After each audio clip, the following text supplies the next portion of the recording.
കേരളത്തിലെ ഏറ്റവും പ്രസിദ്ധമായ ഭദ്രകാളി ക്ഷേത്രങ്ങളിലൊന്നാണ് ചോറ്റാനിക്കര. എന്നാൽ നിർമ്മാല്യ സമയത്ത് ഇവിടെ തൊഴുന്നത് കൊല്ലൂർ മൂകാംബികാ ദേവിയെ തൊഴുന്നതിന് തുല്യമാണെന്ന് നിങ്ങൾക്കറിയാമോ? ആ വിശ്വാസത്തിന് പിന്നിലൊരു മനോഹരമായ കഥയുണ്ട്. നൂറ്റാണ്ടുകൾക്ക് മുൻപ് ആദിശങ്കരാചാര്യർ തനിക്ക് ദർശനം നൽകിയ കൊല്ലൂർ മൂകാംബികാ ദേവിയോട് ഒരു ആഗ്രഹം പ്രകടിപ്പിച്ചു. തന്റെ ജന്മനാടായ കേരളത്തിലും ദേവിയുടെ സാന്നിധ്യം വേണം.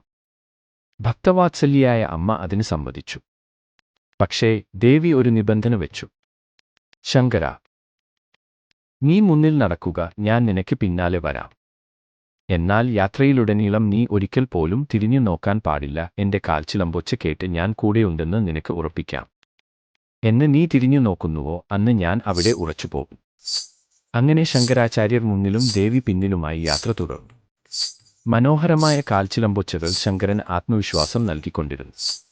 എന്നാൽ ചോറ്റാനിക്കരയിലെ മണ്ണിൽ എത്തിയപ്പോൾ പെട്ടെന്ന് ആ ചിലമ്പൊച്ചകൾ നിലച്ചു. പരിഭ്രമിച്ചുപോയ ശങ്കരാചാര്യർ നിബന്ധന മറന്ന് അറിയാതെ തിരിഞ്ഞു നോക്കി.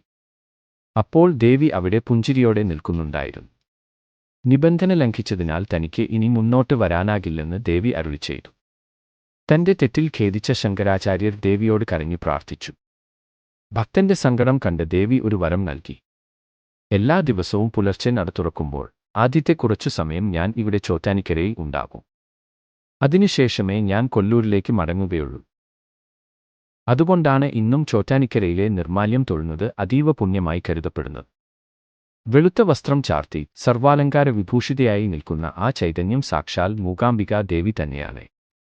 അമ്മേ നാരായണ, ദേവി നാരായണ.